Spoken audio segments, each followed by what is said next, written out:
Avego got started in Kinsale several years ago. I guess we've been here about 2.5 years, and we found ourselves in Kinsale just because it's a lovely place and it's a great environment to work and to live. Although we're headquartered here, we have a presence in other countries. We have an office in China now with 13 staff, where we do some of our product manufacturing and some R&D work and some market development work. And we have an office three offices in the States, in San Diego, San Francisco, and Washington. We have two offices in Ireland, one in Dublin, and our headquarters here in Kinsale.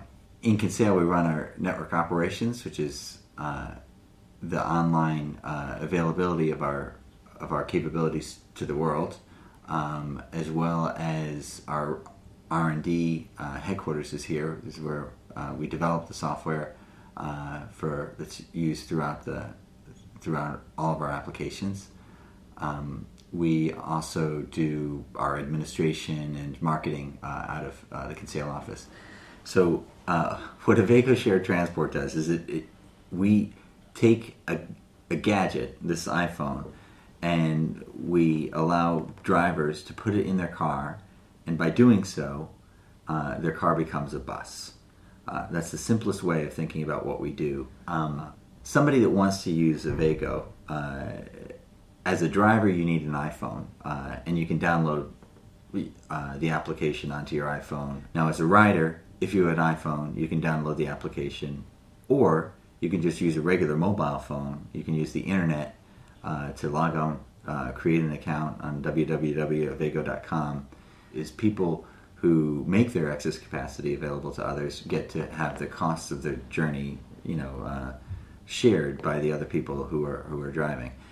They pay on average 20 cents a kilometer in Ireland, 20 cents a mile or so in the United States. You're told how much the journey is going to cost you, and then at the end of the journey, it automatically deducts it from your electronic wallet. We have a pilot program at UCC, which started with 20 users or so, and there's several hundred on the waiting list. We actually give out free iPhones for this trial program, and people use the system daily in order to qualify for the system. And we're hoping that by sort of priming the pump in this way, that we'll see a huge uptake in the number of people that are willing to change their behaviors. When you think about the environmental implications of what would happen if people were to be less wasteful in their daily transport, obviously the things that spring to mind are things like global warming, carbon emissions, the wastefulness of even the congestion of the roads. This efficiency that we're trying to introduce will help in terms of the energy independence that we're all looking for, the reduction in use of fossil fuels, reduction in the production of vehicles, excess vehicles that aren't needed.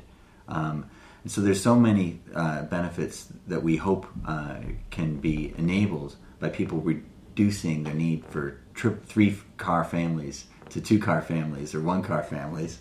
So there's a lot of benefits that we hope that the system will produce for society. It's a great honor. Obviously, it's a great honor. And it's also a shock that we received this award, because we didn't know that we were up for it or anything. So we just received a call saying that we'd won it, which is really quite pleasant and quite a pleasure. And we thank everyone at the Cork Environmental Forum for considering us. I mean, it's a great thing to do and to create a company that a lot of people confuse corporations with being evil. we actually think the corporations are part of the answer, right? Part of the solution, and we think that what we're trying to do, the changes that we're trying to promote in the world, will be ultimately helpful. And so it's a great appreciation that we have for being selected for this award, and we thank you.